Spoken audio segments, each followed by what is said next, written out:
தேவனுடைய நாமம் மகிமைப்படுவதாக. இன்னைக்கு நம்ம ஆவிக்குரிய யுத்தம் அந்த தலைப்பு நம்ம பார்க்க போற செய்தியின் தலைப்பு என்னன்னா சாத்தானின் தந்திரங்கள். சாத்தானின் தந்திரங்கள். 2 கொரிந்தியர் 2ஆம் அதிகாரம் 11ஆம் வசனத்துல அப்போஸ்தலனாகிய பவுல் இப்படியாக சொல்றாரு, சாத்தானாலே நான் மோசம் போகாதபடிக்கு அப்படி செய்தேன், அவனுடைய தந்திரங்கள் நமக்கு தெரியாதவைகள் அல்லவே. 2 கொரிந்தியர் 2:11 இப்படி பார்க்கிறோம். இன்னைக்கு அநேக முறை கிறிஸ்தவர்களாக தேவனுடைய பிள்ளைகளா இருக்கிற நம்ம வாழ்க்கையில அநேகருடைய அறியாமை என்ன அப்படின்னா, நமக்கு ஒரு பரம எதிரி உண்டு, நமக்கு போராட்டம் உண்டு. நிறைய பேருடைய எண்ணங்கள்னா எனக்கு எனக்கு எதிரி வந்து எதிர் வீட்டுக்காரன் தான் எதிரி. சில பேருக்கு தன்னுடைய மாமியார் தான் எதிரி, சில பேருக்கு தன் கூட பிறந்தவங்க தான் எதிரி. ஆனா நமக்கு ஒரு பரம எதிரி இருக்கான், அவன் தான் சாத்தான். இந்த சாத்தான் சிருஷ்டிக்கப்பட்ட காரியம் நமக்கு தெரியும். தேவதூதனா ஃபர்ஸ்ட் படைக்கப்பட்டவன் லூசிபர் வந்து ஆராதனை தலைவனாக படைக்கப்பட்டான். அங்க தேவனோடு நல்லா நல்லா ஆராய்ச்சி சில பரிசுத்தவான் சொல்றாங்க, தன்னுடைய அவன் சிறகுல விரிச்சு அதுல நிறைய இன்ஸ்ட்ருமெண்ட்ஸ் தான் வரும். தேவன் அந்த அளவுக்கு மகிமைப்படுத்தி தேவன் துதிக்கிற ஒரு ஆராதிக்கிற ஒரு தேவதூதன் தான் இந்த லூசிபர். அப்போ இந்த லூசிபர் பாத்தீங்கன்னா பெருமைக்கு உன்னதமானவருக்கு ஒப்பா வேணா அந்த சிங்காசனத்துக்கு நான் சிங்காசனத்துக்கு மேலே ஏறுவேன்னு சொல்லி பெருமைக்கு இடம் கொடுத்ததுனால இது எசேக்கியேல் புத்தகம் ஏசாயா புத்தகத்துல சாத்தானுடைய காரியங்கள் பற்றி இருக்கு. திருவின் ராஜாவுக்கு ஒப்புமையா திருதர்சி எழுதியிருப்பாங்க. அப்போ அவன் என்ன நினைக்கிறான்னா, தேவனுக்கு விரோதமா எழும்பி ஒரு கூட்டத்தை ஜனத்தை ஒரு கூட்ட தேவதூதர்களை தன் பக்கம் இழுக்கிறான். என்ன அப்படின்னா, தேவன் நம்மளை நேசிக்கல, தேவன் வந்து நம்ம ஒரு அடிமை போடவும் நடத்துறாரு, நம்ம ஏன் அவருக்கு கீழ்ப்படியணும் அப்படின்னு சொல்லி ஒரு மனதுல ஒரு தவறான எண்ணத்தை விதைத்து ஒரு கூட்டம் ஆண்டவர் அவனை தள்ளிட்டார், கீழே தள்ளிட்டார். கீழே தள்ளும்போது ஒரு கூட்டம் தேவதூதர்கள் தன்னோடு கூட என்ன பண்ணாங்க, உலகத்துல கூட்டு வந்துட்டான். இப்போ 2 விதமான ராஜ்யங்கள் உலகத்துல போராடுது. ஒண்ணு ஒளியினுடைய ராஜ்யம், இயேசு கிறிஸ்துவின் ராஜ்யம். இருளின் ராஜ்யம், சாத்தானுடைய ராஜ்யம். அப்போ இந்த ராஜ்யத்து நடுவுல இருக்கிற மனிதர்களை வந்து ஒளியின் ராஜ்யம் போராடுது ஒரு பக்கம், இருளின் ராஜ்யம் ஒரு பக்கம் போராடுது. ஏன்னா தன்னுடைய ராஜ்யத்திற்குள்ளாக கொண்டு வரும்படியாக. அப்போ இங்க அப்போஸ்தலன் பவுல் சொல்றாரு, ஆவிக்குரிய திருச்சபையாகிய நாம் சாத்தானுடைய தந்திரங்களை அறிந்திருக்க வேண்டும். சாத்தான் யாருன்னு நமக்கு தெரியணும், சாத்தானுடைய தந்திரங்கள் என்னங்கிறது தெரியணும். கடந்த நாட்கள் ஒரு பிரதர் திதியோன்னு சொல்லி ஒரு பிரதர் ஜெயங்கொண்டத்துல இருந்து அவர்கிட்ட பேசிட்டு இருக்கும்போது அவர் சில போராட்டங்கள் நான் ஜெபிக்கும் போது ஆண்டவர் உணர்த்தின ஒரு விஷயம், ஸ்பிரிச்சுவல் வார்ஃபேர் இது அதுன்னு சொல்லி ஜோம் பண்ணி முடிச்சுட்டு டெலிவரன்ஸ் ஆயிடுச்சு அன்னைக்கு. அடுத்த நாள் கால் பண்ணி பேசிட்டு இருக்கும்போது ஆண்டவர் உணர்த்தினாரு, இது நீ திரும்ப பேசு அப்படின்னு. அவர்கிட்ட சொல்லிட்டு இது ஒரு ஆவிக்குரிய யுத்தம் அப்படின்னு சொல்லி சில விஷயங்களை அவர்கிட்ட பேசிட்டு இருக்கும்போது அவர் சொன்னாரு, ஆவிக்குரிய யுத்தம் என ஒண்ணு இருக்கிறது எனக்கு இது வரைக்கும் தெரியாது, ஆவிக்குரிய யுத்தம் என ஒண்ணு இருக்கிறது இது வரைக்கும் எனக்கு தெரியாது, நான் ரட்சிக்கப்பட்டு சில வருடங்கள் ஆகுறது அப்படின்னு சொன்னாரு. எனக்கு ரொம்ப ஆச்சரியம், தூக்கி வாரி போட்டுச்சு. அப்போ சாத்தானுடைய தந்திரத்தினாலதான் இப்போ ஒரு பிரச்சனை வருது, ஒரு மனச்சோறு வருதுங்கிற அவர் தெரியாதனாலதான் என் ஜனங்கள் அறிவில்லாமையினாலே சங்காரம் ஆகுறாருன்னு சொல்லி யோசிக்கப்பட்டதுல பாக்குறோம். அப்போ ஆண்டவர் பாரப்படுத்துற விஷயம் என்னன்னா, கண்டிப்பா ஆவிக்குரியத்தை குறித்து நம்ம கத்துக்கணும், மற்றவர்களுக்கு நம்ம கற்றுக் கொடுக்கணும் அப்படிங்கிறத நான் உணர்ந்து கொண்டேன். அப்போ ஆவிக்குரிய திருச்சபையாகிய நம்ம இன்னைக்கு சாத்தான் யார், அவருடைய தந்திரங்கள் என்ன, அவருடைய ஆரம்பம் என்ன, அவருடைய தற்போது நிலைமை என்ன, அவருடைய முடிவு என்னங்கிறது நம்ம நிச்சயமா தெரிஞ்சிருக்கணும். சாத்தானுடைய முதல் தந்திரம் ஆதியாகமம் 3ஆம் அதிகாரம் 4ஆம் வசனம், யோவான் 8:44. ஆதியாகமம் 3:4, யோவான் 8:44. இதுல பார்க்கும்போது சர்ப்பம் ஸ்திரியை பார்த்து நீங்கள் சாகவே சாவது இல்லை, தேவன் என்ன சொன்னாரு, இதை புசிக்கும் நாளிலே நீங்கள் சாகவே சாவீர்கள். சாத்தான் சொல்றான், நீங்க என்ன பண்ண மாட்டீங்க, சாக மாட்டீர்கள். யோவான் 8:44 ஆண்டவரா இயேசு கிறிஸ்து சொல்ல ஒரு காரியம் என்னன்னா, அவன் பொய்யனும் பொய்க்கு பிதாவுமா இருக்கிறான், அவன் பொய்யனும் பொய்க்கு பிதாவுமா இருக்கிறான் அப்படின்னு சொல்லி பிசாசை குறிச்சு பேசுறாரு. சாத்தானுடைய முதல் தந்திரம் பொய்களை விதைப்பது, பொய்களை விதைப்பது. ஆதாமுக்குள்ள வந்து தேவனை பற்றி ஒரு நல்ல எண்ணம், தேவன் என்னுடைய தகப்பன் அப்படிங்கிற ஒரு நல்ல தாட் இருந்துச்சு, நல்ல ஒரு வெளிப்பாடு இருந்துச்சு. சாத்தான் என்ன பண்ணா, தன்னை ரொம்ப அக்கறை உள்ளவன் போலவும் தேவன் வந்து அவங்க மேல அக்கறையற்றவர், அவருடைய வளர்ச்சிக்கு அவங்க ஆசீர்வாதத்துக்கு அவர் வந்து அக்கறை இல்லாதவர் போலவும் காட்டுறான் பிசாசு. நல்லா அவ்வளவு சூப்பரா பேசுறான் பாருங்க, சாகவே சாவது இல்ல, உங்களுடைய வளர்ச்சியை நான் விரும்புறேங்கிற மாதிரி பேசுறான் பாருங்க, தேவன் வந்து அக்கறையற்றவர் போல. அப்போ முதல் காரியம் பிசாசு வந்து பொய்யை அனுப்புறான், ஒரு பொய் அனுப்புறான். சாத்தானுடைய வாகனம் என்ன அப்படின்னா பொய். முதலாவதாக ஒரு விசுவாசிய, ஒரு தேவனுடைய பிள்ளை பிடிப்பதற்காக அவன் கொடுக்கிற முதல் காரியம் பொய். பொய்யை ஃபர்ஸ்ட் என்ன பண்ணுவான்? சிந்தனையில தோன்ற பண்ணுவான், ஒரு பொய்யை அனுப்புவான். அந்த பொய்யை ஒரு விசுவாசி, ஒரு தேவனுடைய பிள்ளை, ஒரு தேவனுடைய ஊழியக்காரரை ஏற்றுக்கொள்ளும் போது அவங்க தெரிந்தோ தெரியாமலும் சாத்தானுக்கு அவங்க அடிமையாக போகிறாங்க. ஏன்னா அந்த பொய்யை ஏற்றுக்கொள்வது பிசாசனுடைய வல்லமை ஏற்றுக்கொள்வதற்கு சமம். அப்போ தேவனை பற்றி ஒரு தவறான எண்ணம், தேவன் என் மேல் அக்கறையற்றவர், தேவனுடைய ஆசீர்வாதத்தை விரும்புகிறவர் அல்ல, தேவனை பற்றி ஒரு தவறான எண்ணத்தை ஆதாமுக்குள்ளே ஏவாளுக்குள்ளே விதித்ததுதான் சாத்தானுடைய முதல் தந்திரம். அப்போ இன்னைக்கும் பாத்தீங்கன்னா தேவனை பற்றி தவறான எண்ணம் அநேகருடைய சிந்தையில போடப்பட்டிருக்கிறது. இந்த ரட்சிக்கப்பட்ட புதுசுல பாத்தீங்கன்னா நான் ரொம்ப சின்ன வயசுல தேவனுக்கு பயந்து, அதாவது கடவுள் பயம் ரொம்ப அதிகம். வீட்டுல அம்மா பாக்கு கூட போடாத அளவுக்கு பக்தியா வளர்த்தாங்க. ரொம்ப பக்தியா இருப்பேன். பாக்கு கூட போட மாட்டேன். எந்த ஒரு கெட்ட பழக்கமும் இல்லாத அளவுக்கு அம்மா இப்படி ஒரு ஒழுக்கத்துல ஒரு பக்தி வாழ்க்கையில வளர்த்தாங்க. கறி கூட கிட்டத்தட்ட பல வருடங்கள் சாப்பிடாம இருந்தேன். அப்படி ஒரு ஒழுக்கத்துக்கு நேரா, பயபக்திக்கு நேரா தாய் தகப்பன் காலில் விழுந்து தான் நான் எக்ஸாமுக்கு போவேன். அப்படி ஒரு பயபக்தியா வாழ்ந்துட்டு வளர்ந்துட்டு வந்துட்டு இருந்தேன். ஆண்டவருக்குள்ள வந்ததுக்கு அப்புறம் இயற்கையாகவே எனக்குள்ள தேவ பயம் அதிகம். ஆண்டவருக்குள்ள வந்ததுக்கு அப்புறம் ஒரு சின்ன ஒரு பொய், சின்ன ஒரு கோவப்பட்டா கூட வீட்டுல, எங்க சினிமா வீட்டுல தான் இருந்தேன். அப்ப பாத்தீங்கன்னா உப்பு மிளகா பொடி போட்டு மன்னிப்பு கேட்பேன். ஏசப்பா நான் உங்களை துக்கப்படுத்தினா மன்னிச்சிருங்க, இது உங்க துக்கப்படுத்தணும், இது உங்களுடைய வேதனைப்படுத்துமே அப்படின்னு சொல்லி. எனக்கு எப்படின்னா பழைய ஏற்பாட்டு நியாயப்பிரமாணத்துல இருக்கிற தெய்வம் மாதிரி, பழைய ஏற்பாட்டுலதான் ஒரு பட்சிக்கிற அக்கினி, புதிய ஏற்பாட்டுல வசனம் இருக்கு. அந்த பழைய ஏற்பாட்டு நியாயப்பிரமாணத்துலதான் நான் என்ன பண்ணேன், மாற்றிட்டு இருந்தேன் ஆரம்பத்துல. ஏன்னா தேவன் வந்து துக்கப்படுவார், தேவனுக்கு இது எரிச்சல் வரும், தேவன் வந்து ரொம்ப கோவப்படுவாரு, அவருக்கு இதெல்லாம் ரொம்ப சுத்தமா பிடிக்காது அப்படிங்கிற மாதிரி. அப்போ முதல் விஷயம் என்னது, எனக்கு ஒரு தப்பான எண்ணம். ஏன்னா அந்த பேக்ரவுண்ட், இந்து பேக்ரவுண்ட் வந்ததுனால இது வந்து தெய்வத்துக்கு பிடிக்காது, இது தேவனை கோவப்படுத்துறோம், சின்ன ஒரு கோவப்பட்ட கூட நம்ம வேற காயப்படுத்தினா கூட இது தேவனுக்கு பிடிக்காது அப்படிங்கிறனால உப்பு மிளகா பொடி போட்டு ரொம்ப நேரங்கள் கால் வலிக்கிற அளவுக்கு கேட்டு மன்னிப்பு கேட்டதான் உண்டு. ஒரு நாள் என் ஃப்ரெண்ட்ட சொல்லும்போது எங்க பாஸ்டரும் அப்புறம் சொன்ன விஷயம் தான், நம்ம ஆண்டவர் நேசமுள்ள தகப்பன், நீ அவர்கிட்ட மன்னிப்பு கேட்டாலே அவரை மன்னிச்சுடுவாரு அப்படின்னு ரொம்ப சந்தோஷப்பட்டாங்க. அந்த அளவுக்கு பயபக்தி இருக்கிறது நல்ல விஷயம் தான். ஆனா தேவனை பற்றி தவறான எண்ணத்துக்கு என்ன பண்ணக்கூடாது, இடம் கொடுக்க கூடாது அப்படின்னு சொன்னாங்க. இன்னைக்கும் பாத்தீங்கன்னா தேவனை பற்றி அநேகருக்குள்ள ரட்சிக்கப்பட்டு இயேசுவின் அன்பை அறிந்து கொண்டும் பாத்தீங்கன்னா பல பேர் வந்து கலாத்திய சபை அப்படிதான் நியாயப்பிரமாணத்துக்கு நேரம் திரும்பிடுச்சு. பவுல் கஷ்டப்பட்டு கிறிஸ்துவுக்குள்ள நடத்தினாரு.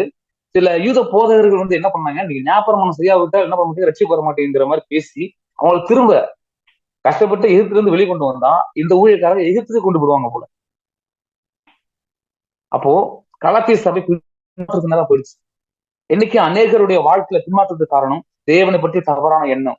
சில சூழ்நிலைகளை வைத்தோ, சில போராட்டங்களை வைத்தோ, சில பிரச்சனைகளை வைத்தோ, சில ஆசீர்வாத குறைவுகளை வைத்தோ தேவனை ஒரு நாளும் நம்ம என்ன பண்ணக்கூடாது, கால்குலேட் பண்ணக்கூடாது. அவர் நம்ம என்ன பண்ணக்கூடாது, எடை போடக்கூடாது. என் வாழ்வுல என்ன நடந்தாலும் சரி, தேவன் நல்லவர். God is good all the times. தேவன் என்றென்றைக்கு நல்லவர். அவர் என் வாழ்க்கையில் நன்மை தான் செய்வார். அப்படி என் வாழ்க்கையில் தீமை அனுமதித்தாலும் அதுவும் என் நன்மைக்கு எதுவாக மாற்றுவார். அதுதான் சரியான சிந்தனை. அந்த தாழ்ந்து உண்மையில பார்த்தோம் அப்படின்னா, 2 தாழ்ந்து வாங்கினவன் 5 தாழ்ந்து வாங்கினவங்க கரெக்டான எண்ணம், தன்னோட எஜமான கொடுத்த சரியான எண்ணம், நிச்சயமா கணக்கு எப்போ கரெக்டா நம்ம கொடுத்துருவோம், செயல்படுவோம் அப்படின்னு சொல்லி. ஆனா அந்த ஒரு தாழ்ந்து வாங்கினவன் பாத்தீங்கன்னா மத்தேயு 25 மத்தேயு 25ஆம் அதிகாரம் 24 25 பார்க்கும்போது எஜமான குறித்து அவனு குறை சொல்றான், இது விதைக்காத இடத்துல அறுக்கிறவரும் சொல்லி, இது கடினமுள்ள மனுஷன் அப்படிங்கிறான்.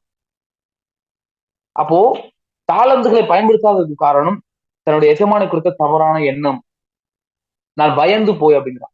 இன்னைக்கு நம்ம தேவ சமூகத்துக்கு வர்றதுக்கு அநேகருக்கு பயம். ஏன்னா சாத்தான் நிறைய பொய்கள் அவங்க உள்ளத்துல வந்து போட்டு வச்சிருக்கான். நீ வந்து குற்றம் உள்ளவன், நீ சரியில்லை, தேவன் உன்னை நேசிக்கல. சில சமயம் பிசாசு சில விஷயம், சில தரிசனங்கள் மூலமாக தவறான காரியங்கள் விதைக்கிறான், சில சொப்பனங்கள் மூலமாக தவறாக விதைக்கிறான், சில தவறான உபதேசங்கள் மூலமாக மைண்டுக்குள்ள தேவனை பற்றிய தவறான எண்ணங்களை விதைக்கிறான். இப்போ இதனால பாத்தீங்கன்னா சத்துருவின் பொய்கால தாக்கப்பட்டவங்க பாத்தீங்கன்னா நிம்மதி இழந்து போவாங்க, தாளந்துகளை சரியா பயன்படுத்த மாட்டாங்க. அவங்க ஆசீர்வாதமாய் வாழ வேண்டியவர்கள் ஆசீர்வாத குறைவிற்கும் சாபத்திற்கும் நிந்தனைக்கும் நேராக நடத்தப்படுறாங்க. ஒரே ஒரு பொய் தான். அந்த பொய்னால பாருங்க இன்னைக்கு மனுக்குலமே வீழ்ச்சி அடைந்து, இன்னைக்கு ஆவிக்குரிய வாழ்க்கையில நம்ம எழுச்சி அடையாததற்கு காரணம் அநேக முறை சாத்தானுடைய சில பொய்கள். கொரிந்தியர்ல எழுதுறாரு, பிசாசு என்ன பண்றான், நம்முடைய மைண்ட்ல அரணை கட்டுகிறான், கோட்டையை கட்டுறான், போர்ட்ரஸ் அப்படின்னு இருக்கு ஆங்கிலத்துல. என்னுடைய போராயுதங்கள் மாம்சத்துக்கு ஏற்றவர்களா இராமல் அரண்களை நிர்மூலமாக்குகிறதுக்கு தேவ பலமுள்ளவர்களா இருக்கிறது. பிசாசு என்ன பண்றான், நம்முடைய சிந்தனை கொஞ்சம் கொஞ்சமா பொய்களை சொல்லி சொல்லி கோட்டையை கட்டுறான், அரண் கட்டுறான். அந்த அரண் என்ன பண்ண முடியாது, அவ்வளவு சீரம் உடைக்க முடியாது. ராஜாக்கள் எப்படி அரண்களை வச்சிருக்கிறாங்களோ, முன்னாடி வந்து ஒரு அரண் கோட்டை வச்சிருப்பாங்க. அதை தாண்டி உள்ள போறது ரொம்ப சாதாரண விஷயம் கிடையாது.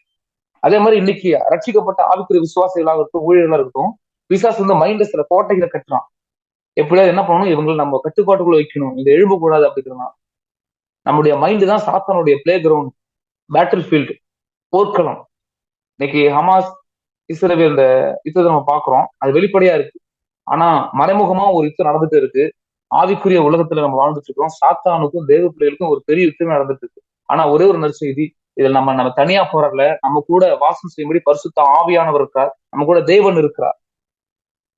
மத்திய 11ஆம் அதிகாரத்துல நிறைய ஊமைகளை சொல்லும்போது, விதைப்பனை பற்றிய ஊமையில ஆண்ட சொல்றாரு. கோதுமையோட கூட களைகளும் வளர்ந்து போச்சான். கோதுமைக்கும் களையும் நீங்க பாத்தீங்கன்னா ஒரே மாதிரி இருக்கும்.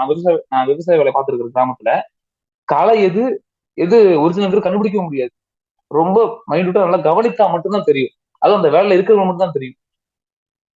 அப்போ சத்துரு என்ன பண்றான், நித்திரை பண்ணுகையில் நம்முடைய சிந்தனை என்ன பண்றான், தேவையில்லாத சில காரியங்களை போட்டுறான். அப்போ இத நம்ம பலன் கூடாமல் போவதற்கு காரணம் சாத்தானுடைய பொய்கள். நிறைய பொய்களால அனைவருடைய இருதயங்கள் என்ன பண்ணப்பட்டிருக்குன்னா மாற்றப்பட்டிருக்கிறது. அனைவருடைய உள்ளத்துல தேவனை பற்றிய தவறான எண்ணம், தன்னை பற்றிய தவறான எண்ணம், தன்னுடைய ஊழியத்தை பற்றி, தன்னுடைய சபையை பற்றி, தன்னுடைய வாழ்க்கையை பற்றி, உலகத்தை பற்றி நிறைய தவறான எண்ணங்கள். வெளியே புறஜாதிகளை பத்தினா கிறிஸ்தவர்களை பத்தி தவறான எண்ணத்தை பிசாசு கொடுக்குறான். அப்போ சாத்தானுடைய முதல் தந்திரம் பொய்களை விதைத்தல். பொய்களை என்ன பண்ணுவோம், அடுக்கடுக்கா சொல்லிட்டே போவோம். இதுதான் சாத்தானுடைய முதல் தந்திரம். அடுத்து 2வது 1 யோவான் 3ஆம் அதிகாரம் 8ஆம் வசனம். பாவம் செய்கிற எவனும் பிசாசுக்கு அடிமையா இருக்கிறான், பாவம் செய்கிற பிசாசினால் உண்டா இருக்கிறான்னு சொல்லி யோவான் எழுதுறாரு. 2வது தந்திரம் என்ன அப்படின்னா பாவத்தை செய்ய தூண்டுதல்.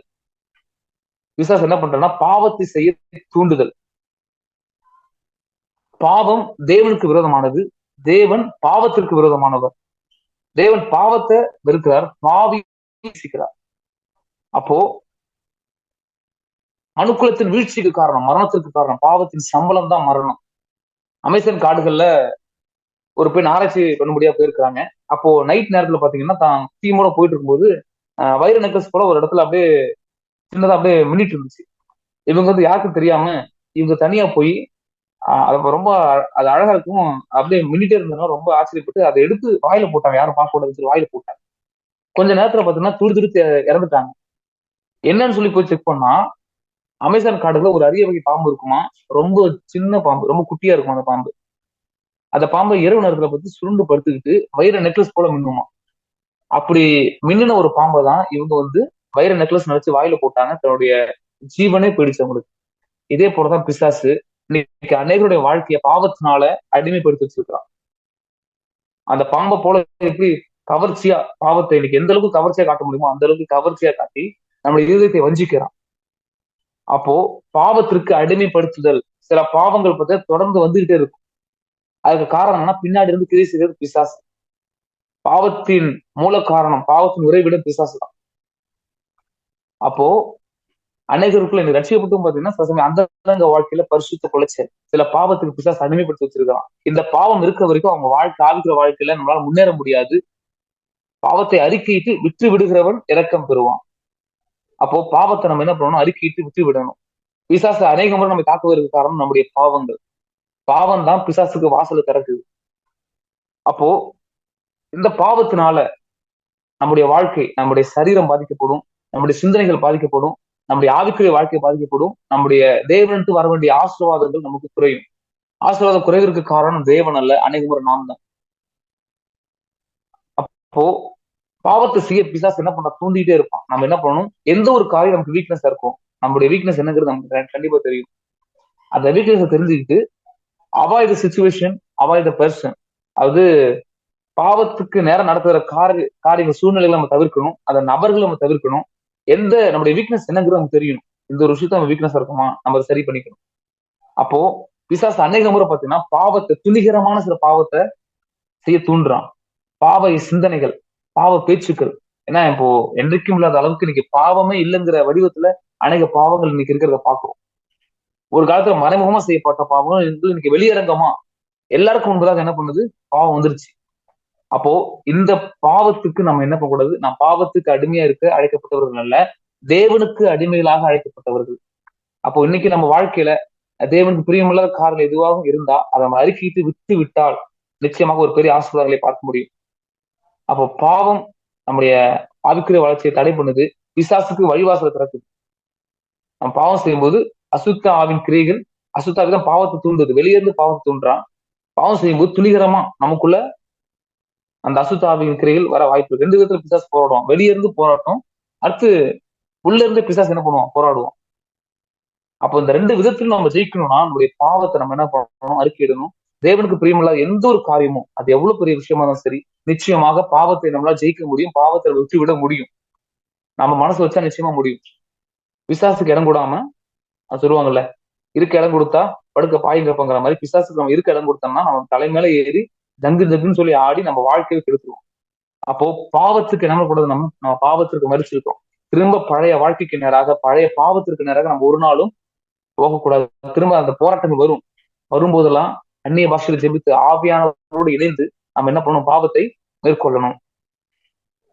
அடுத்த மூன்றாவது காரியம், வெளிப்படுத்தின விசேஷம் 12ஆம் அதிகாரம் 10ஆம் வசனம். அங்க சாத்தானை குறித்து சொல்லப்பட்டிருக்குது, நம்முடைய சகோதரர் மேல் குற்றம் சாட்டுகிறவன். மூன்றாவதா சாத்தானுடைய தந்திரம் என்னன்னா குற்றம் சாட்டுதல். ஒரு பெரிய வெப்பன், ஒரு பெரிய ஆயுதம், சாத்தானுடைய மிகப்பெரிய ஆயுதம் என்ன அப்படின்னா அந்த குற்றம் சாட்டுதல்.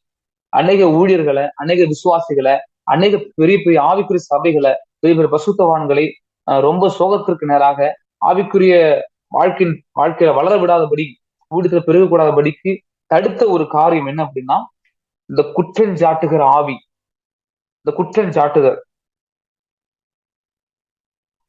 பிசாசு அநேக முறை என்ன பண்றான், குற்றம் சாட்டுறான். நம்முடைய பாவங்கள் என்ன பண்றான், சரியில்லைன்னு சொல்லி குற்றம் சாட்டி தேவன்கிட்ட போய் என்ன பண்றோம், நம்மளுடைய குறைகளை சொல்லி குற்றம் சாட்டுதல். இப்போ இப்ப பாத்தீங்கன்னா சபையார்களே இருக்கிறத பாத்தீங்கன்னா அநேகர் பிசாசின் ஆவிக்கு, இந்த குற்றஞ்சாட்டுதல் ஆவிக்கு இடம் கொடுத்து தான் ஊழியக்காரன் குற்றப்படுத்துவாங்க, தன்னோட சகோதரர் குற்றப்படுத்துவாங்க. சுத்தம் உள்ளவர்களுக்கு சகலமும் சுத்தமா இருக்கும் சொல்லி நம்ம வேதத்துல பாக்குறோம். அப்போ யார் ஒருவர் பரிசுத்தாவியால் நிரப்பட்டுறாங்களோ அவங்களுக்குள்ள தெய்வீக அன்பு காணப்படும். அவங்க குறைகளை பெருசா பார்க்க மாட்டாங்க. குறை உள்ள ஒரு பிரதருக்கு இந்த ஒரு விஷயத்தினால குறைவா இருக்கும், சரி பண்ணிப்போம். இதுதாங்க ஆவிக்குரிய திருச்சபை. ஆதி திருச்சபை அப்படிதான் இருந்துச்சு. ஒருத்தன் குற்றம் சாட்டி காயப்படுத்தி வேதனைப்படுத்தி அப்படி என்ன பண்ணல, அப்படி ஆதி திருச்சபை இல்லை. ஒரு ஊழியக்காரர் லீவ் டேஸ்ல வெளியே போயிருக்கிற ஹோட்டலுக்கு போயிருக்காரு. அப்ப பாத்தீங்கன்னா சாத்தான் அந்த டேபிள் உட்காந்தானா. அவர் கேட்டிருக்காரு, சாத்தானே உனக்குதான், நீ என்ன ஜாலியா இருக்கிற இந்த லீவ் டேஸ்ல, ஹாலிடேஸ்ல, நீ எப்பவும் உலகத்தை சுற்றி வர்றவன் தானே, நீ இப்ப ரொம்ப ஜாலியா இருக்கிற, ஏன் ஒன்னும் வேற வேலை இல்லையா அப்படின்னு கேட்டப்ப அவன் சொன்னானா, என் வேலைய நான் ரொம்ப சந்தோஷமா இருக்கிறேன், என் வேலைய விசுவாசிகளும் சில ஊழியக்காரன் குத்தம் எடுத்து இருக்கிறாங்க, நான் பண்ண வேண்டிய வேலை குற்றம் சாட்டுறது, எனக்கே வேலை எல்லாம் பண்ணிட்டாங்க, எனக்கே தப்பு கொடுக்குறாங்க உங்க ஆட்கள். என்ன அப்படின்னா இன்னைக்கு சபைக்குள்ளேயே பாருங்க எல்லாமே குறை சொல்றாங்க. எதுக்கு எடுத்தாலும் யூடியூப்ல பாத்தீங்கன்னா அது ஒரு, இவர் எப்படிப்பட்டவர், அவர் எப்படிப்பட்டவர், சபைக்குள்ளேயே ஒரு பிரிவினை. அப்படி சொன்னப்ப அவன் ரொம்ப சந்தோஷமா சொன்னான், எனக்கு என் வேலையை என்ன பண்றாங்க, விசுவாசி கொடுத்து எடுத்துட்டாங்க, நான் இப்ப சந்தோஷமா இருக்கிறேன், என் வேலைக்காரங்களுக்கு இப்ப வேலை இல்லை, ரொம்ப ரெஸ்ட் எடுக்கிறாங்க அப்படின்னு சொன்னான் பிசாசு. இது ஒரு நடந்த சம்பவமாக எனக்கு ஒரு ஊழியக்காரர் சொன்னது. அது எப்படி இருந்தாலும் சரி, அது அதான் பாருங்களேன், இன்னைக்கு அநேக முறை சகோதரை குற்றம் சாட்டுகிறோம். அப்போஸ்தலர் நடவடிக்கைகள்ல சகோதரர் சென்றார்கள். அந்த சகோதர ஐக்கியத்தை அப்போஸ்தல சபை ஆதி திருச்சபை முக்கியத்துவப்படுத்து. இன்னைக்கு அந்த சகோதர ஐக்கியத்தை தான் பிசாசு என்ன பண்றான், உடைக்கிறான். குற்றம் சாட்டுதல். அன்பு இருக்கிற இடத்துல குற்றங்கள் பெரிதாக தெரியவே தெரியாது. அப்போ இன்னைக்கு நம்ம வாழ்க்கையில அன்பு குறைஞ்சு போச்சு, ஊழியக்காரங்க மேல அன்பு குறைஞ்சு போச்சு, சபையார் மேல அன்பு குறைஞ்சிருச்சு. இயேசுவை வேதனைப்படுத்தின கூட யாரும் நம்மளை வேதனைப்படுத்தி நம்மளால மன்னிக்க முடியும்.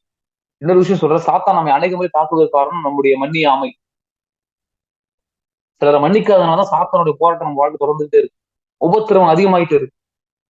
இப்போ குற்றம் சாட்டுதல், இந்த குற்றம் சாட்டுதல்ங்கிற ஆயுதத்தை நம்ம ஜெயிக்கணும். இயேசுவின் நாமத்துல அதை நம்ம ஜெயித்தால் மாத்திரமே நம்ம பெரியவர்களை காண முடியும். ஏன்னா நம்ம ஆண்டவர் இயேசு கிறிஸ்து பார்த்தீங்கன்னா குற்றம் சாட்டுகிறதுக்கு ஃபுல் அண்ட் ஃபுல் கூட்டம் வந்துட்டே இருக்கு. ஆனா ஆண்டவர் அதை ஜெயித்தா, இந்த குற்றம் சாட்டுகிற இந்த காரியத்தை நம்ம என்ன பண்ணணும், நம்ம ஜெயிக்கணும். நமக்குள்ள இந்த குறை சொல்லுகிற ஆவி வேணாம். யாரு எப்படி இருந்தாலும் சரி கர்த்தர்கிட்ட நம்ம சொல்லுவோம்.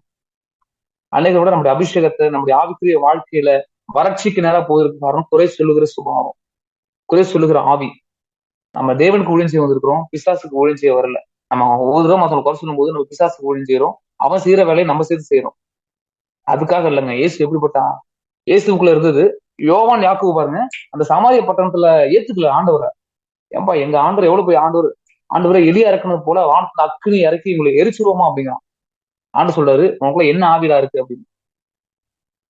எலியாவின் ஆவி இல்ல, இயேசுவின் ஆவி நம்ம பெற்றிருக்கிறோம்.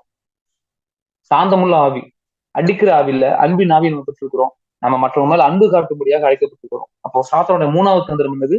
குற்றம் சாட்டுதல். நம்மளையும் குற்றப்படுத்துவோம். நீ சரியில்லை, உன்னுடைய வாழ்க்கையில பாவங்கள் இருக்கு, நீ என்ன இப்படி துக்கப்படுத்தணும் தானே, பழைய காரியங்களை ரொம்ப ஞாபகப்படுத்தும். நம்ம என்ன பண்ணக்கூடாது? நான் இயேசுதான் கழுவப்பட்டேன், நான் மன்னிக்கப்பட்டவன், நான் ஏற்றுக்கொள்ளப்பட்டவன் அப்படிங்கிற நம்ம திரும்பி பேசணும். வாயினால நம்ம விசுவாச வசனத்தை நம்ம அறிக்கையிடாம ஆவிக்குரியத்துக்கு ஒரு நாளும் ஜெயிக்க முடியாது. அப்போ குற்றம் சாட்டுகிற ஆவிக்கு இடம் கொடுக்க கூடாது. நம்மை குற்றப்படுத்த சாத்தானுக்கு துளி அளவு கூட அதிகாரம் இல்லை. ஏன்னா நான் இயேசுவின் பிள்ளை, நம்ம வந்து தேவனுடைய பிள்ளை. அப்போ தேவன் நம்ம ஏற்றுக்கொண்டா நாமும் மற்றவங்களை ஏற்றுக்கொள்ளும். நான்காவது காரியம், மார்க் 9ஆம் அதிகாரம் 25, 26 வசனங்களை பார்க்கும்போது, ஒரு தகப்பன் தன்னோட பிள்ளைக்காக ஜெபம் பண்ண வரும்போது அவன் வந்து விசுவாசம் போராட்டம், அடிக்கடி தீயிலும் தண்ணியிலும் விழுறான். சீசர்களால விரட்ட முடியல. ஆண்டவர்கிட்ட கொண்டு வரும்போது அவர் அதை விரட்டுறாரு. நான்காவது தந்திரம் என்ன அப்படின்னா, பலவீனத்தை கொண்டு வருதல். சாத்தான் வந்து பலவீனத்தை கொண்டு வருகிறான். இன்னைக்கு அநேகருடைய வாழ்க்கையில பார்த்தா சில வியாதிகள் மாறாமல் இருக்கு, சில வியாதிகளுக்கு மருந்து கிடைக்காது. என்னதான் அவங்க பண்ணாலும் சரி, சில போராட்டங்களுக்கு முடிவே இல்லாம இருக்கும். காரணம் என்னன்னா, பிசாசு கட்டி வச்சிருக்கிறான். வேதத்துல பாக்குறோம், 18 வருட கூனி. பிசாசு என்ன பண்றான்? மத்தவங்க பார்க்கும்போது இவருக்கு எது சாபம் போல, இவருக்கு எது இந்த இயற்கையாகவே இருக்கு அப்படின்னு நிறைய பேர் நினைச்சிருப்பாங்க. ஆனா ஆண்டவர் அந்த ஜெபாலயத்துக்கு போறாரு. அங்க அந்த விதவை இருக்கும்போது, ஆபிரகாமின் குமாரத்தை இவளை கட்ட விழுப்பது எனக்கு என்னுடைய சித்தம் அப்படின்னு சொல்லி கட்ட வீழ்த்து விடுறாரு. அப்போ சாத்தான் வந்து கட்டி வச்சிருக்கிறான். சில பலவீனத்தினால பலரை கட்டி வச்சிருக்கிறான். சில பொல்லாத வல்லமைகளால கட்டி வச்சிருக்கிறான் பிசாஸ். அவங்க எழும்பக்கூடாதபடிக்கு. இன்னைக்கு வெளியே புறஜாதிகளும் சரி, ரட்சிக்கப்படாதவங்க சரி, ரட்சிக்கப்பட்டவங்க சில பேர் என்ன பண்ற பிசாஸ் கட்டி வச்சிருக்கான் சில கட்டுகளினால. அப்போ நம்ம அதை உடைக்கணும். இன்னைக்கு நம்ம வாழ்க்கையில் சில பலவீனங்கள் வந்திருக்கலாம், சில பலவீனங்கள் மாறாமலே இருக்கும். அதுக்கு காரணம் என்னன்னா பிசாசுடைய போராட்டம். அப்போ இயேசுவின் நாமத்தினால நம்ம என்ன பண்ணணும்? அதிகாரத்தோடு ஆண்டு நமக்கு அதிகாரத்தை கொடுத்திருக்காரு. அந்த அதிகாரத்தினால நம்ம என்ன பண்ணணும்? பிசாசின் கிரியை நம்ம அழிக்கணும். சில பலவீனங்கள் செபிக்க விடுதலை ஆகிறத கண்ணால பார்த்துருக்கேன். அனைவரோட வாழ்க்கையும் நான் சாட்சியை கேள்விப்பட்டிருக்கிறேன், என்னுடைய வாழ்க்கையிலும் பார்த்திருக்கிறேன். பிசாசு என்ன பண்றான்? பலவீனத்தை கொண்டு வருகிறான். நம்முடைய சரீரம் பாதிக்கப்பட்டா நம்முடைய மனது பாதிக்கப்படும். நம்முடைய மனம் பாதிக்கப்பட்டா நம்முடைய வாழ்க்கை, ஊழியம், குடும்ப பொறுப்பு, வேலை எல்லாமே பாதிக்கப்படும். இப்போ சாத்தான் அனைவரும் என்ன பண்றான்? சில பலவீனங்கள், தீராத வியாதிகள், சில பேர் தீராத வயிற்று வலி இருக்கும், சில பேர் தீராத தலைவலி. அப்போ இதெல்லாம் பிசாசு என்ன பண்றான்? கொண்டு வருகிறான். இயற்கையினால வருகிற வியாதிகள் வேற, நம்ம சரீரத்தை நம்மளே சரியா பார்த்துக்காதனால வர வியாதிகள் வேற. ஆனா பிசாசு கொண்டு வருகிற வியாதிகளும் இருக்கிறது. அப்போ இதுக்கு நம்ம என்ன பண்ணணும்னா, ஆவிக்குரிய பரிகாரம் என்னன்னா, மூப்பவர்கள்ட்ட நம்ம ஜெபம் பண்ணணும். என்ன பத்தி ஜெபம் பண்ணா வியாதிகள் மாறும். அந்த பாவங்களை அறிக்கையிடணும். பிளஸ் நம்ம அதை கடிந்து கொண்டு ஜெபிக்கணும். பலவீனப்படுத்துகிற ஆவிகளை நம்ம கடிந்து கொண்டு ஜெபித்தால்தான் மற்றவர்களுக்கும் விடுதலை வரும், நமக்குள்ளே ஒரு விடுதலை வரும். அப்போ அநேக முறை பலவீனத்தை என்ன பண்றான்? வேதம் முழுக்க பார்க்கும்போது அநேகர் வந்து அந்த பிசாசு துரத்தப்பட்ட பின்பு அவன் பேசினான், பிசாசு துரத்தப்பட்ட பின்பு அவன் நல்லா நீங்க சுத்தமானான் அப்படின்னு இருக்கும். அப்போ பிசாசு அநேக முறை இன்னைக்கு வந்து பலவீனத்தின் ஆவிய, பலவீனப்படுத்துற ஆவிய என்ன பண்றான்? கொண்டு வந்து அநேகரை முடக்கி வச்சிருக்கிறான். இப்போ சாத்தானுடைய தந்திரம் என்னன்னா பலவீனப்படுத்துதல். ஐந்தாவது காரியம், 1 தீமோத்தேயு 4ஆம் அதிகாரம், வஞ்சித்தல். ஐந்தாவது தந்திரம் என்னன்னா வஞ்சித்தல். கள்ள ஆவி, 3 விதமா காரை சொல்றேன். கள்ள ஆவி, கள்ள உபதேசம், கள்ள போதகர்கள், கள்ள ஊழியர்கள். பிசாசு நீங்க பாத்தீங்கன்னா துரு உபதேசத்தை கொண்டு வர்றான். தேவனுடைய சத்தியத்திற்கு விரோதமாக, தேவனுடைய ஊழியத்திற்கு விரோதமாக, தேவ பிள்ளைகளுக்கு விரோதமாக பிசாசு எடுக்கிற அடுத்த ஒரு ஆயுதம் என்னன்னா வஞ்சித்தல். வஞ்சிப்பதுன்னா ஏமாற்றுவது. நன்மையை தீமை என்றும் தீமையை நன்மை என்றும், நீ எப்படி வேணா வாழலாம், இயேசு மன்னிப்பா, இந்த மாதிரி சில துருபதேசங்கள். நீ ஒரு ரட்சிக்கப்பட்டா போதும், நீ ஞாசனம் எடுத்தா போதும், பரலோகம் போயிடுவேன், இப்படிப்பட்ட உபதேசம். ஒரு ஊழியக்காரர் எப்படி சொல்றாரு? நான் வந்து பிதாவிட்டு நான் போய் கேள்வி கேட்பேன், பிதாவிட்டு நான் போய் கேள்வி கேட்பேன், என்னைய எனக்கு பரவத்துல கூட்டு போகல அப்படின்னு அவரே கேள்வி கேட்பேன் அப்படின்னு சொல்றாரு. இதெல்லாம் வந்து துரு உபதேசங்கள். சத்தியத்திற்கு விரோதமாக, தேவனுக்கு விரோதமாக பிசாசு என்ன பண்றான், மறைமுகமா தந்திரமா கொஞ்சம் கொஞ்சமா. இந்த துருபதேசம் பாத்தீங்கன்னா 100% துருபதேசமா கண்டுபிடிக்க முடியாது. 99.9% பாத்தீங்கன்னா நல்லது மாதிரி இருக்கும். என்ன இந்த பாஸ்டர் கரெக்டா தானே பேசுறாரு, ஏன் எல்லாரும் இவ்வளவு துருபதேசங்கிறாங்க அப்படின்னு நம்ம நினைப்போம். ஆனா ஒரே ஒரு பர்சன்டேஜ் பாத்தீங்கன்னா அதுல வந்து விஷம். 1% விஷம், 1% தப்பா இருக்கும். அப்போ இன்னைக்கும் பாத்தீங்கன்னா நிறைய துருபதேசங்கள் புத்தக வடிவுல வருது, ஆன்லைன்ல யூடியூப் மூலமா வருது. நிறைய விஷயங்கள் பார்த்தா துருபதேசங்களை கொண்டு வந்து பிசாசு என்ன பண்றான், அன்னைக்குடைய ஆவிக்குரிய வாழ்வை மட்டுப்படுத்தி இருக்கிறான். ஃபர்ஸ்ட் கேட்கறது சூப்பரா இருக்கும் அந்த உபதேசம் கேட்க கேட்க. ஆனா கொஞ்சம் கொஞ்சமா பார்த்தீங்கன்னா நம்ம உள்ள இருக்கிற நம்முடைய ஆவிக்குரிய வாழ்வின் விசுவாசத்தை உடைச்சு நம்மளை பின்மாற்றத்துக்கு நேராக கொண்டு போயிடும். அப்போ நம்ம ரொம்ப தெளிவா இருக்கணும். நீங்கள் கேட்கிற விதத்தை கொடுத்து கவனியுங்கள் அப்படின்னு ஆண்டவர் சொல்றாரு. அப்போ யாருடைய மெசேஜ் நம்ம கேட்கிறோம்? இந்த ஊழியக்காரர் அல்லது இந்த புத்தகம் அல்லது இந்த ஊழியம் வந்து தேவனுடைய சித்தத்தின் மட்டும் தான் நடக்கிறதா? இது சரியான உபதேசம் தானங்கிறப்ப ஏன் நம்ம அனைவரும் கண்டுகொள்ள முடியல அப்படின்னா, வேதத்தை யாரும் சரியா வாசிக்கிறது இல்லை. வேத கிரமமாக சரியாக வாசிச்சாலே நிச்சயமாக சத்தியம் நமக்கு புரியும். இதுதான் சரியான பாதை என்பது தெரியும். ஆனா நீங்க பாத்தீங்கன்னா எல்லாத்துக்கும் ஞானசனம் குறித்து தவறான போதனை, அபிஷேகத்தை குறித்து தவறான போதனைகள், பரலோக ராஜ்யத்தை குறித்து தவறான போதனைகள், இந்த மாதிரி நிறைய நெகட்டிவ் தாட்ஸ் என்ன பண்றான் பிசாசு ஜனங்களுக்குள்ள விதைக்கிறான். நிறைய ஊழியக்காரங்க நல்ல வல்லமையா இருக்க ஊழியக்காரனும் சரி, நல்ல வல்லமையா பிரகாசித்த நட்சத்திரங்களை போல இருக்க விசுவாசியும் சரி, பிசாச தந்திரமா கொண்டு வர்றது இதுலன்னா இந்த திரு உபதேசத்தினால. அடுத்து பார்த்தீங்கன்னா இன்னைக்கு பார்த்தீங்கன்னா கள்ள ஆராதனை, ஹீரோ வர்ஷிப். அது ஊழியக்காரனை ரொம்ப என்ன பண்றது, ஊழியக்காரனை வந்து ரொம்ப மகிழ்ப்படுத்துவது. அவர் வந்து அற்ப பிரயோஜனமுள்ள ஊழியக்காரன் சொல்லி வேதமே சொல்லப்பட்டிருக்கு. அவருடைய ஸ்தானாதிபதி. நம்ம மகிமை யாருக்கு, கனத்தை ஊழியக்காரன் கொடுக்கும். கனம் பண்றது தப்பு இல்ல. ஆனா மகிமையை யார் கொடுக்கணும்னா கர்த்தருக்கு மாத்திரம் தான் கொடுக்கும். இன்னைக்கு ஹீரோ வர்ஷிப் நிறைய. இந்த ஊழியக்காரன் இந்த ஊழியக்காரர்கள் தான் என்ன பண்ணும், இவர்தான் என்னுடைய இது, இவர்தான் எனக்கு எல்லாம் அப்படின்னு சொல்லி. இயேசுதான் நமக்கு இந்த ஊழியக்காரர் கொடுத்திருக்காரு. அப்போ மகிமையை யாருக்கு கொடுக்கும், கர்த்தருக்கு மாத்திரம் தான் கொடுக்கும். ஹீரோ வர்ஷிப் பண்ணணும்னு ஆனா நிச்சயமாக நம்ம வாழ்க்கையில சாபம் வரும். எனக்கு ஆராதனை செய்யும் சொல்லி பிசா சொன்னப்ப அவர் சொன்னாரு, உன் தேவனாகிய கர்த்தரை பணிந்து கொண்டு அவர் ஒருவருக்கே ஆராதனை செய்வாயாக. இன்னைக்கு பார்த்தீங்கன்னா பிசாசு அநேக முறை நீ என்ன ஆராதனை செய், நீ என்ன பண்ணு, என்ன நீ ஆராதனை பண்ணு, என்னோட ஊழியக்காரன் கல்ல உபதேசி அவர் நீ என்ன பண்ணு ஆராதனை பண்ணு அப்படின்னா. மெய்யான ஜீவனுள்ள தேவனத்துக்கு திரும்பும்படியான தருணம் இது. நம்ம தேவனை தான் என்ன பண்ணணும், மகிமைப்படுத்தணும். தேவ மனுஷனை நம்ம கனம் பண்ணணும். ஆனா தேவனை மாத்திரமே நாம் தொழுது கொள்ள வேண்டும். ஏன்னா அவர் மட்டுமே ஆராதனைக்குரியவர். பிசாசு பாத்துங்க, அவர் எப்படி ஆராதிக்கிறாங்களோ அது மாதிரி தன்னை ஆராதிக்க சொல்லி எதிர்பார்க்கிறான். தன்னை ஆராதிக்கணும், தன்னை சார்ந்து இருக்கணும் அப்படின்னு சொல்லி. ஆனால் கர்த்தர் ஒருவருக்கே நம்ம என்ன பண்ணணும், நம்ம ஆராதனை செலுத்த வேணும். அப்போ துருபதேசத்தை கொண்டு வந்து என்ன பண்ண பிசாசு வஞ்சிக்கிறான். சர்ப்பம் வந்து தந்திரம் உள்ளது. இன்னைக்கு சாத்தான் வந்து தந்திரமா கேட்டுக்கு எதுவான வேத பொருட்கள் தந்திரமா நுழைய பண்ணுகிறான். அப்போ நம்ம ரொம்ப ரொம்ப கவனமா இருக்கணும். பாக்குறது நல்லா இருக்கிறாரு, பாஸ்டர் நல்லா பேசுற மாதிரி அதை நினைச்சு நம்ம என்ன கூடாது, வெளுத்ததெல்லாம் பால்னு நம்ம நினைச்சிட கூடாது. இவர் பேசுற உபதேசம் சரியானதானங்கிறத நம்ம என்ன பண்ணணும், எடை போடணும். ஆதி திருச்சபை எடை போட்டுச்சான். ஆதி திருச்சபை ஒவ்வொரு ஊழியத்தையும் பவுலே எடை போட்டிருக்காங்க பாருங்க, இது கரெக்டா தான் பேசுறாரா அப்படின்னு சொல்லி. அதுக்காக அவரை குற்ற பார்வையில பார்க்கல, இவரு சரிதான் உபதேசிக்கிறாங்கிறத அவங்க ஆராய்ந்து பாக்குறாங்க. வேதத்தை வச்சு ஆராய்ந்து பாக்குறாங்க. எந்த ஊழியக்கார பேசணும் சரி, இவர் சரியா தான் பேசுறாங்கிறத நம்ம வேதத்தை வச்சு நம்ம என்ன பண்ணணும், ஆராய்ந்து பார்ப்பது தவறு கிடையாது. அப்படி ஆராய்ந்து பார்க்கணும். சரியாதான் போதிக்கிறாரா, இவருக்கு அந்த அனுபவத்தை உயர்த்தி கூறுறாரா, இல்ல வார்த்தையை உயர்த்தி கூறுகிறாரா. எனக்கு ரெண்டு விதமான போராட்டம் இருக்கு. வார்த்தையை தான் உயர்த்தி கூறணுமே தவிர என்னுடைய அனுபவத்தை வைத்து வார்த்தையை என்ன பண்ணக்கூடாது, நான் பேசக்கூடாது. வார்த்தையின் மூலமா தான் சில அனுபவங்கள் ஆண்டவன் கொடுக்குறாரு. என் வசனத்துக்கு மிஞ்சி கர்த்தர் என்ன பண்ண மாட்டார், வசனத்துக்கு மிஞ்சி ஒரு தரிசனத்தையோ ஒரு சொப்பனத்தையோ கர்த்தர் ஒரு நாள் கொடுக்க மாட்டார். வசனத்தை ரிலேட்டடா இருக்கும், அல்லது வசனத்துக்குள்ள வசனத்தை பற்றிய காரியமா தான் இருக்கும். அப்போ வஞ்சிக்கிற பிசாசுக்கு நம்ம என்ன பண்ணணும், நம்ம ரொம்ப ரொம்ப கேர்ஃபுல்லா இருக்கணும். அடுத்து 6வது தந்திரம் என்னன்னா, 1 தெசலோனிக்கேயர் 2ஆம் அதிகாரம் 18ஆம் வசனம், தடைகளை கொண்டு வருதல். தடைகளை கொண்டு வருதல். பிசாசு வந்து பார்த்தோம்னா தடை செய்கிறவன். பவுலே பாத்தீங்கன்னா பிசாசு தடை பண்றான் ஒரு ஊழியத்துக்கு போறதுக்கு.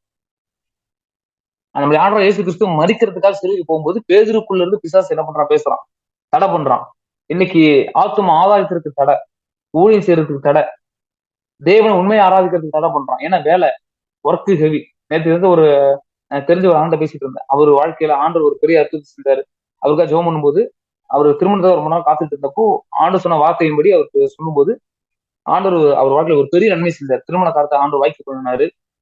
அதனால என்னை ரொம்ப கனப்படுத்துவாங்க அந்த அண்ணன். ரொம்ப நேசிப்பாங்க. அவர் சொன்ன விஷயம் என்னன்னா, ஞாயிற்றுக்கிழமை கூட எனக்கு லீவ்ல தம்பி அப்படின்னா. நான் சொன்னேன், அப்படிதான் சம்பாதிக்கணும்னு அவசியம் இல்லை. நான் அந்த வேலையை விட்டுருங்க அப்படின்னு. ஆண்டவர் அதை பார்க்கல உங்களுக்கு பெஸ்ட்டா கொடுப்பாரு அப்படின்னு சொல்லுவாங்க. ஏன்னா கர்த்தர் தான் நமக்கு பெஸ்ட். அவரை விட்டுட்டு ஞாயிற்றுக்கிழமையும் சம்பாதிச்சு அப்ப நம்ம என்னத்தை சேர்க்க போறோம் சொல்லுங்க. தேவனை ஆராதிக்காம, தேவனை துதிக்காம, பொருளாதாரத்தை அது பணமா தேவனா அப்படின்னா தேவன் தான் முக்கியம். பணம் வந்து நிச்சயமா கர்த்தர் தருவார். அப்ப நான் அவரை சொன்னேன், நீங்க இந்த வேலையை விட்டுற பாருங்க. உங்க முதலாளி பேசுங்க, ஞாயிற்றுக்கிழமை கண்டிப்பா நான் தரிசிக்கு போன்னு பேசி பாருங்க. அப்படி இல்லைன்னா நீங்க வேலைக்கு வந்துரு, வேலையை விட்டு வந்துருங்க அப்படின்னு. ஏன்னா தேவன் தான் நமக்கு ஃபர்ஸ்ட். தேவனை விட்டுட்டு நம்ம எந்த அளவுக்கு முயற்சி பண்ணி அப்படி பண்ணாலும் ஆண்டு சொல்றாரு அதை ஊதி போட்டுருவார் ஆண்டு. இன்னைக்கு அனைவருடைய பணங்கள், அனைவருடைய அந்த கை பிரயாசம் வீணா போகிறதுக்கு காரணம் அந்த தேவனை தேடாததுனால, உலகத்தை தேர்ந்ததுனாலதான். இன்னைக்கு நம்ம சரியா நம்ம நிதானிக்கணும்.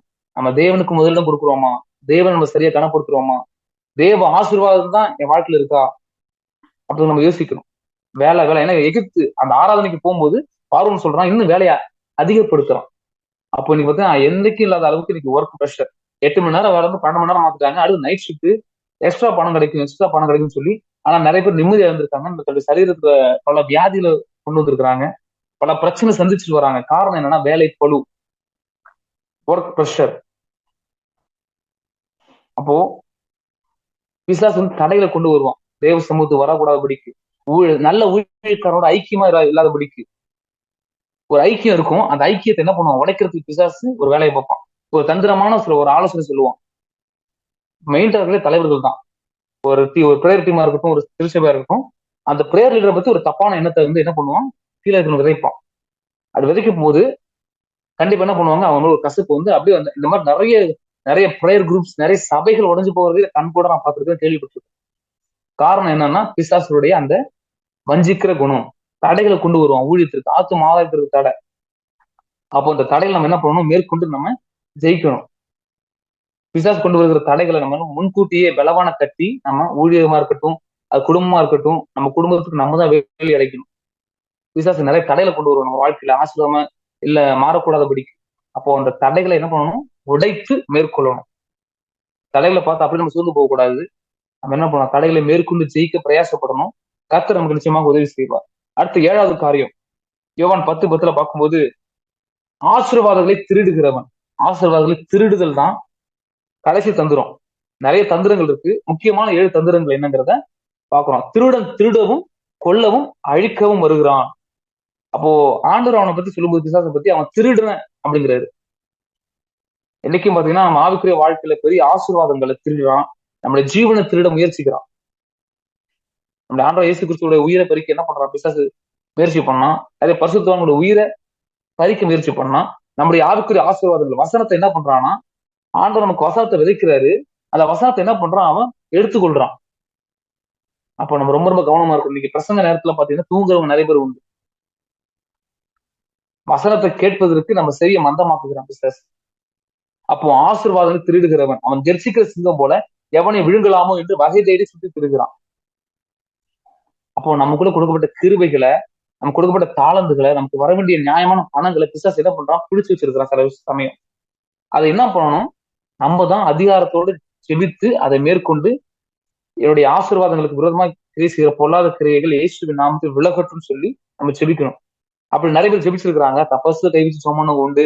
எனக்கு நியாயமா வர வேண்டிய கடன் என்ன பண்ணணும்? கொடுக்காம இருக்கிறாங்க ஆண்டவர்னு சொல்லி கடிந்து கொண்டு ஜெபித்து நிறைய பேர் அற்புதங்களை பார்த்தது உண்டு. அப்போ யார் பண்றா? எல்லாத்தையும் நான் சொல்லல, அநேக முறை ஆனா பார்த்தீங்கன்னா நம்ம வர வேண்டிய ஆசீர்வாதங்களை பிசாசு தடை பண்ணி வச்சிருக்கிறான். சில போராட்டங்களை என்ன பண்றான்? மூடி வச்சிருக்கிறான். சில ஆத்துமாக்களை என்ன பண்றான்? கட்டி வச்சிருக்கிறான். அப்போ நம்ம தான் என்ன பண்ணணும்? அதை மேற்கொண்டு ஜெபித்து நம்ம ஜெயித்து நம்ம என்ன பண்ணணும்? ஆசீர்வாதம் சுதந்திரத்துக் கொள்ள வேண்டும். அப்போ ஆசீர்வாதங்களை திருடுதல், நம்ம கொடுக்கப்பட்ட கிருபைகளை தாழ்ந்து என்ன பண்றான்? பிசாசு திருடிட்டு போயிடுறான். ஆனா இன்னைக்கு திருடன் என்னென்னலாம் திருடி இருக்கணும் அது எல்லாத்தையும் கத்து ரெட்டிப்பா நம்ம தர போகிறார். அவருடைய தந்திரங்களை நம்ம அறிந்து கொண்டு நம்ம அதுக்கு தப்பிக்கொள்ளணும். தப்பிக்கொள்ள முடியாத போக்கை ஆண்டு உண்டாக்குகிற தேவனா இருக்கிறார். அப்போ ஒரு 7 தந்திரங்களை நம்ம பார்த்தோம். சாத்தானுடைய தந்திரங்கள்: பொய்களை விதைப்பது, பாவத்தை செய்ய தூண்டுவது, குற்றம் சாட்டுவது, பலவீனப்படுத்துவது, வஞ்சிப்பது. அடுத்து ஆறாவது, தடைகளை கொண்டு வருவது. கடைசி, ஆசீர்வாதங்களை திருடுவது. நிறைய தந்திரங்கள் இருந்தாலும் சரி, அதிகமா முக்கியமாக அநேகமா பிசாசு பயன்படுத்துகிற சில 7 தந்திரங்கள் என்னங்கிறத நம்ம பார்த்தோம். கண்டிப்பா இந்த தந்திரங்களுக்கு நம்ம தப்பிக்கொள்வோம். நாளை தினத்துல இந்த தந்திரங்களை எப்படி மேற்கொள்வது, சாத்தானோட தந்திரங்களை எப்படி நம்ம என்ன பண்ணணும், மேற்கொண்டு நம்ம ஜெயிப்பது எப்படி, தேவோட சர்வாயுத வர்க்கத்தை பயன்படுத்துவது எப்படி, அதை எப்படி அணிந்து கொள்வது எப்படிங்கிறது காரணத்தை குறித்து நம்ம நாளை தினத்துல நம்ம கற்றுக்கொள்ளலாம். கர்த்தர் தாமே இந்த வார்த்தைகளை ஆசீர்வதிப்பாராக. ஆமென்.